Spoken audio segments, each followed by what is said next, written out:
Hello, this is the News Hour on Al Jazeera. I'm Fuli Batibo, live from our world headquarters in Doha. Coming up in the next 60 minutes, kidnappers in Haiti demand $17 million for the release of a group of American and Canadian missionaries. No sign of relief as heavy rain and flooding sweep through parts of northern and southern India. Also this hour, doctors in Ethiopia's Tigray region protest against what they say is government efforts to prevent food and medicine from reaching the area. And just what is Facebook's metaverse all about? We look at how hiring 10,000 workers in Europe could be the future for the social media giant.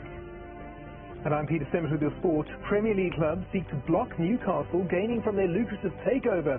And the Olympics lane has been officially handed to China ahead of their controversial Beijing Winter Games.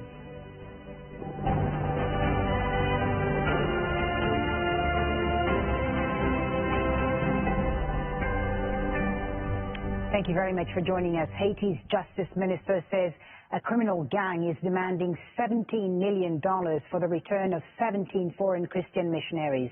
The mostly American and Canadian group was kidnapped as they left an orphanage near the capital, Port-au-Prince, on Saturday. FBI agents and other U.S. officials are now helping Haitian law enforcement. Police in Haiti say a well-known gang is behind the abduction. Let's go live to John Hendren, who is in Millersburg, Ohio, outside the headquarters where those Christian missionaries were based. So what more do we know, John, about this ransom and the group behind the kidnapping? Well, that ransom, $17 million, is $1 million for each of the 17 people who've been kidnapped. 16 American, 1 Canadian, 5 men, 7 women, and 5 children. One child, according to one report, as young as 2 years old. Now, the group has apparently conveyed this message directly to the in-country leader in Haiti of this organization, Christian Aid Ministries, and that was conveyed to the Justice Minister of Haiti, who reported it to the New York Times and other news organizations. So what we know is that that offer is out there. The State Department has a policy here in the United States that they will not pay a ransom. However, I was in a briefing where they talked about kidnappings many years ago, and one of the things they also said was that if individuals want to pay those ransoms, the State Department won't interfere. They simply won't facilitate that. So what we've got here is a big question that Christian Aid Ministries has to ask itself. Is it willing to pay a ransom? Is it willing to pay a ransom that big? Or is there an ethical problem for the organization in doing so? This is a very conservative Christian group. Right. So their worry will be that if they pay this ransom, they're going to have this problem all over again, and they're going to make things worse for other missionaries out there in the country. As you know, kidnappings in Haiti have increased dramatically. Normally, what happens in these situations, from my experience in the Middle East and elsewhere, is that that number gets negotiated down significantly, and that process takes weeks. Ultimately, in something like 9 out of 10 kidnapping cases worldwide, people are released rather than harmed or killed. However, this is a dicey situation. This is an organization that has been known to abuse some of its captives, and we don't know exactly what is going to happen in this case. Right. Ultimately, Christian Aid Ministries is going to have to decide whether it is willing to pay a ransom and how it would want to do that. It's a drop in the bucket for an organization that gets $130 million a year in revenue, most of that from donations around the world. And remind us what this organization does in Haiti, John, and who's behind the organization and the kind of work they do on the ground in Haiti.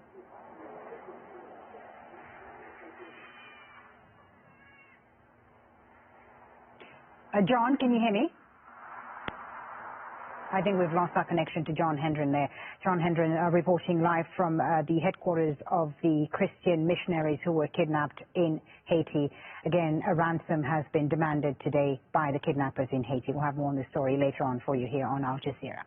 Moving on to India now, where landslides and floods are affecting regions in the north and south. Days of heavy rain has caused deaths and damage in Kerala and Uttar Pradesh. A lake in the tourist city of Natal has overflowed, flooding streets and houses. Heavy rain across 3 days has killed at least 24 people in the mountainous region. Many parts remain cut off after bridges collapsed and many highways were washed away.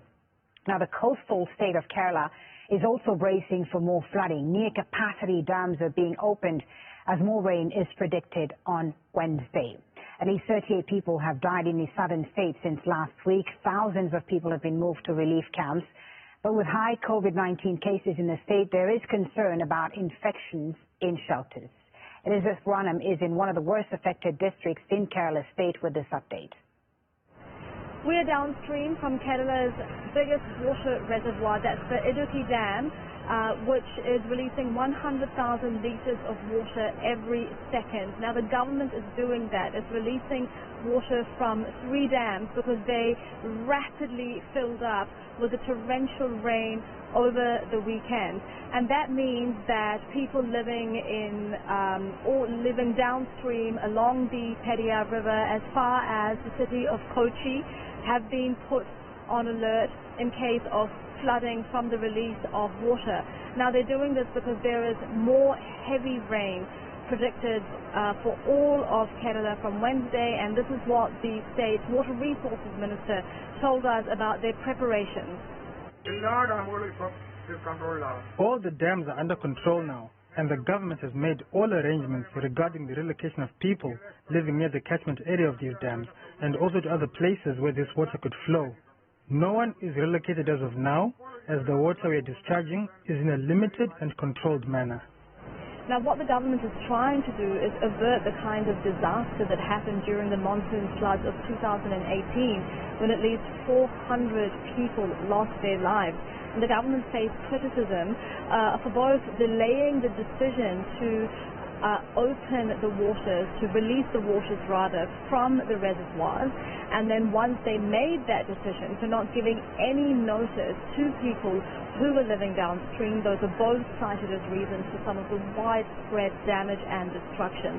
They're also emphasizing that the release of the water from the dams is being done in a staggered and in a controlled manner, and Kerala's Chief Minister, that's the state leader Pinarayi Vijayan, has said that they have increased the number of relief camps, of shelters in the state to 240, keeping in mind that as well as all of those people who've already lost their homes over the past week, the thousands who are in shelters, more might need evacuations because of the release of the water from the dams, and if those heavy rains, which are predicted for Wednesday, do come through. Prashant Jha is the Times of India correspondent in Uttarakhand. He says the floods there are the result of a number of factors. It's a hilly state, and the monsoons were retreating. It's at the fag end that we received such a heavy rainfall. Through the entire season, the daily numbers were around 60-70 millimeter, but in just 24 hours, Nainital witnessed 400 millimeters of rain. So the Met Department has issued alerts. The administration was prepared, but again, I mean, there's so much that you can be prepared for in a situation like this. So the army has been called in. Indian Air Force is also doing some rescue work. The National Disaster Response Force is here. The State Disaster Response Force is here. The Chief Minister of the state of Uttarakhand also did some aerial survey. He spoke to the Prime Minister and the Home Minister, and they assured all help. But again, these are the villages that have been struck by these cloudbursts, and all these heavy rainfall are very far flung. The roads have been cut off. So there is like the limited resources with the state. But when I spoke to the administration officials and the state government officials, they're saying that the rescue efforts will take 2-3 days to continue. And there are still like dozens of people who are still missing. Healthcare workers in Ethiopia's Tigray region are calling on the federal government to lift the siege on Mekelle. A shortage of medical supplies is worsening a humanitarian crisis in the region. The UN says 400,000 people are experiencing famine, and a further 1.8 million people are on the brink of it. Journalist Samuel Getachew says there is no end in sight for the blockade on Tigray. There doesn't seem to be any compromise from the Ethiopian side and from the TPLF. What we've seen from, for example, those that are protesting in Tigray is trying to express the pressure being going on in local clinics and hospitals, trying to take care of so many victims and so many people that are in need of medical help, and a system that's almost broken down, and that's why they're protesting in front of the UN, trying to express what's been happening, and that's what we're beginning to see from a distance. 91% of the population are in need of some kind of emergency aid, and according to USAID, close to 1 million people are facing famine-like conditions. The need is so much overwhelming. You know, you can send in so much trucks from WFP. The fact is the need is so much, and the people in need of this support are just overwhelmingly so much, and there's only so much you could do. And much of the pressure, I've seen it, I've traveled to the region, in earlier this year, what we're beginning to see, what we've seen from far is, and from near, is the fact that the hospitals are just being overwhelmed with not enough medicine to even treat the most basic needs. At least 43 people have been killed by attackers in Nigeria's Sokoto state. Gunmen stormed a market in Goronyo on Sunday, and their assault carried on into Monday morning. Attacks by armed gangs have been increasing in northern Nigeria. Ahmed Idris has more from Abuja. These attacks have been carried out by armed groups in the north that have been operating in the north. For Zamfara State in particular, they've been there for more than a decade, and they've killed thousands of people, displaced tens of thousands, most of them crossed into neighboring countries like Niger Republic. And because of recent military operations, they've been dislodged from most of the forest areas they've been occupying in Zamfara State. So some of them have spilled over into neighboring states like Sokoto, although they keep attacking Sokoto from time to time from their bases in Zamfara and other parts of northwestern Nigeria. But now we understand that these bandits, according to officials, also have moved from their bases after they've been dislodged by military airstrikes and ground operations there, and they are targeting communities in other parts of northwestern Nigeria, especially states like Sokoto State. There are a lot of ungoverned spaces in the northwest of the country, like just in the northeast of the country, where Boko Haram and other armed groups have been operating. There is little or no government presence in certain areas, no infrastructure, no security presence. Kidnapping for ransom is high right now in the north of the country and in the north central parts of Nigeria, where armed groups have been gathering hundreds of millions of dollars since they started these operations. So a lot of criminal gangs and, of course, other individuals are cashing in on the lucrative business, illegal business anyway, in northwest of Nigeria. So that's the situation at the moment. To Iraq, where supporters of pro-Iranian factions are protesting against the result of last week's parliamentary election.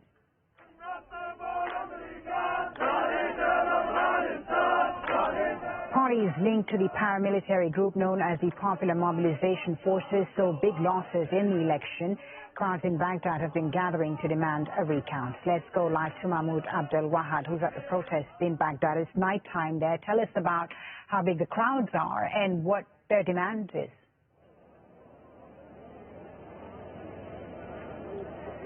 Well, very big. Apparently, as you can see behind me, dozens of tents, big tents, have been set up by the protesters who demand a recount of the votes. These protesters, they are supporters of the political parties, mostly Shia political parties, that lost in the election. Remember, most of the protesters here today, they're military individuals that belong to the Popular Mobilization Forces. The Popular Mobilization Forces, armed groups led by members of the political parties that lost in the election. We have been monitoring their protests today. They have been chanting against the government. They have been chanting against the United States. They have been accusing the government of fraud, of corruption, of vote rigging, and they're demanding a recount, manual recount of the votes so that they can have a share in the new parliament. As you know, that the irony is that many of these protesters that belong to the Popular Mobilization Forces, they were part of the crackdown on the protesters that erupted in 2019, which demanded the election. Now they're protesting to reject and denounced the results of the election. As you know, that today was the last day for the High National Election Commission to accept appeals before it submits the final results in front of the federal court to be endorsed. But as you can see, with this scene, with dozens of tents being set up in front of the green zone, the green zone that has high-profile institutions inside, diplomatic missions, United Nations headquarters, United Nations mission headquarters, European Union mission headquarters, government ministers, very important area, but the strike seems to be continuing as these protesters continue striking until, as they say, the High National Election Commission responds to their demands. Mahmoud, thank you very much. Mahmoud, thank you very much for that. Mahmoud Abdel Wahad live for us there in Baghdad. The head of the European Commission says a recent ruling by Poland's constitutional court is a threat to the very foundations of the EU. A Polish court ruled parts of the bloc's treaties are incompatible with the country's constitution. The EU has threatened consequences, saying the primacy of its laws must go undisputed. More than 100,000 Poles rallied in support of the EU last week, with concerns the country could leave the bloc. Honourable members, we cannot and we will not allow our common values to be put at risk. The Commission will act, and the options are all known. First option, infringements, where we legally challenge the judgment of the Polish Constitutional Court. Another option is the conditionality mechanism and other financial tools. The Polish government has to explain to us how it intends to protect European money given this ruling of their Constitutional Court. Well, Poland's Prime Minister says he will not be intimidated by what he calls blackmail from the EU. Today, this process has come to such a stage that it is necessary to say stop. EU jurisdiction have clear boundaries, and we must not remain silent when they are breached. That's why we are saying yes to European universalism and no to European centralism. South Korea says North Korea has launched at least one ballistic missile into the Sea of Japan.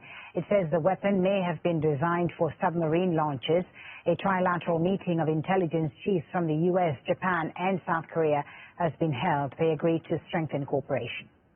It is very regrettable that the country has continued launching missiles since last month. I'd rather not predict North Korea's intentions of firing the missiles from my point of view, but I think we must continue making efforts on grasping the situation and collecting information.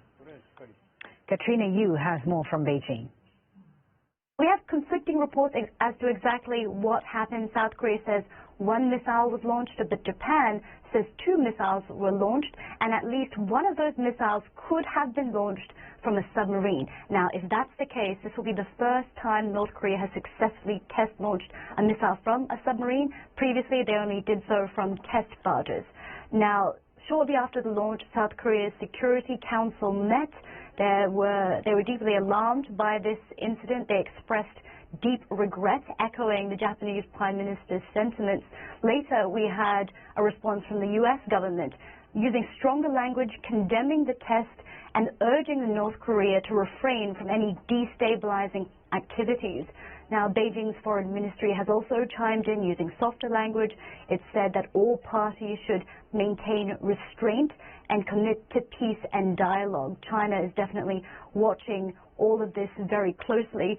Now, this is the 8th missile test that Pyongyang has conducted this year. The last one was just a few weeks ago at the end of September, when Pyongyang claimed to have tested a hypersonic missile. Now, the timing of all of this is very interesting. It's in the middle of South Korea's big diplomatic push to try to re-engage North Korea in the denuclearization process that stalled under the previous U.S. administration under Donald Trump.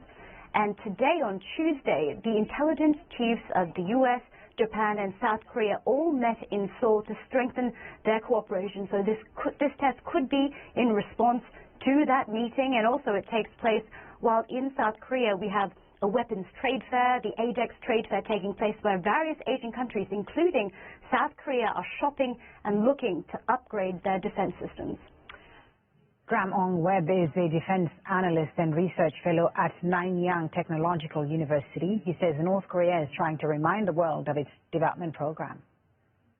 I think we are looking at a convergence of considerations that have amounted to why, Pyongyang has decided to do what they have done in, executing this missile test, presumably a submarine-based launch missile to communicate, if you will, through saber rattling, various things.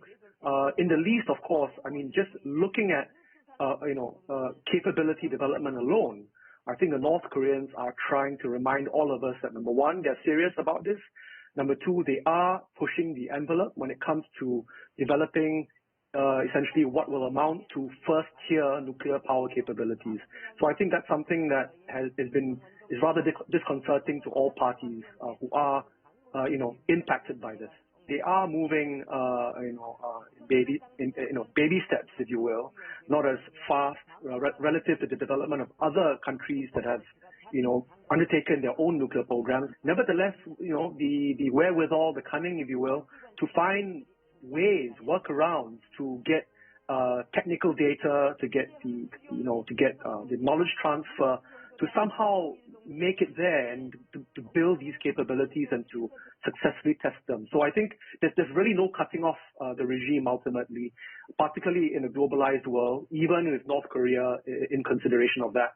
And they will find a way to get there, and I think they are telling us they are.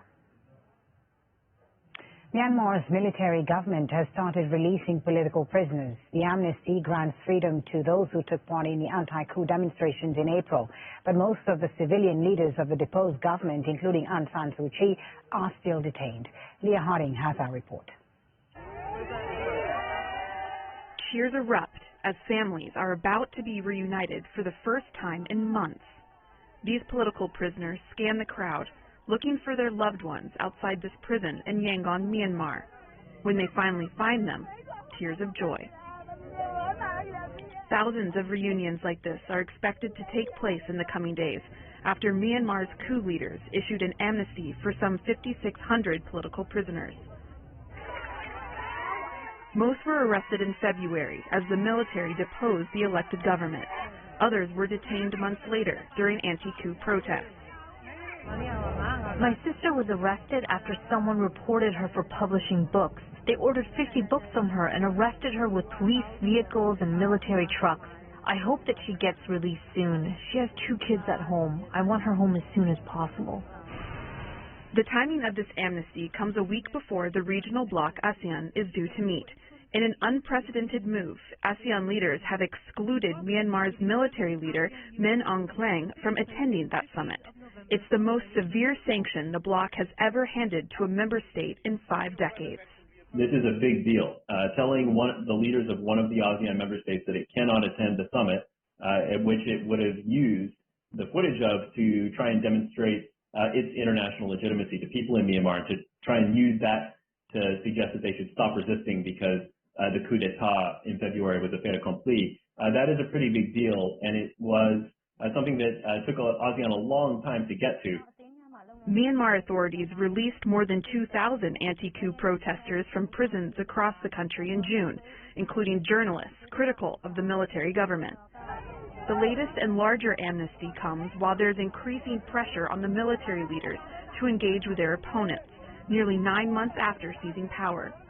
Steps like this that have been taken by ASEAN this week may increase the likelihood of a split within the military, because again, they do care about the appearance of international legitimacy. The former head of government, Aung San Suu Kyi, who was also arrested in February, is not expected to be released. Many of those already set free say they were made to sign an agreement saying they won't engage in political activities in the future, a trade-off many were willing to take to see their families again. Leah Harding, Al Jazeera. 4 Yemeni soldiers and 6 Houthi gunmen are understood to have died in violent clashes in southern Yemen. It's believed the conflict in the Kataba district of Al Dalia Governorate caused injuries on both sides. Sources say the Yemeni army gained control of a mountain range and several neighborhoods after a surprise attack on Houthi positions. They were forced to retreat from intense shelling and landmine explosions. Now, the Biden administration's top envoy for Afghanistan, who negotiated with the Taliban, has stepped down. Zalmay Khalilzad led the Trump administration's talks in Qatar for U.S. troops to leave Afghanistan. He continued his role into Biden's presidency. His deputy, Thomas West, will take over. The International Monetary Fund started discussions with Lebanon, which is in dire need of assistance with its economic crisis. But the government has been distracted by another crisis, the political infighting about the investigation into the Beirut port explosion. Tensions led to street battles last week. Now, Shia political group Hezbollah and Amal have threatened to walk out of the cabinet if the lead judge in the investigation is not removed. Zina Hoda reports. It's been nearly a week since the most violent street battles in Beirut in years ended with an undeclared truce. But the political tensions about the investigation into last year's explosion at Beirut port haven't gone away. Just weeks after ending 13 months of political deadlock, Lebanon's new government is unable to do much. Shia political groups Amal and Hezbollah, whose supporters fought with as of yet unidentified gunmen from the stronghold of the Christian Lebanese Forces Party, are threatening to walk out of cabinet if the lead judge in the case, Tariq Bitar, is not removed. It will be interesting to see what Hezbollah and Amal are willing to do and how much they are willing to escalate. The implosion of the government from within remains an option because of the mass resignation card that Hezbollah and Amal could play technically, but that would effectively propel the country into a political crisis. To avoid that, Prime Minister Najib Mikati says he won't convene cabinet until a solution is found to differences about the judge, who some accuse of political bias. This means they can't focus on rescuing an economy that has all but collapsed. The investigation is the biggest legal challenge to the governing political class, which has for decades used the system to escape accountability. Bitar is the second judge to take on the case. Politicians removed his predecessor when he started to charge officials with criminal negligence. The inquiry shows many of them knew of the dangerous material at the port that triggered the blast.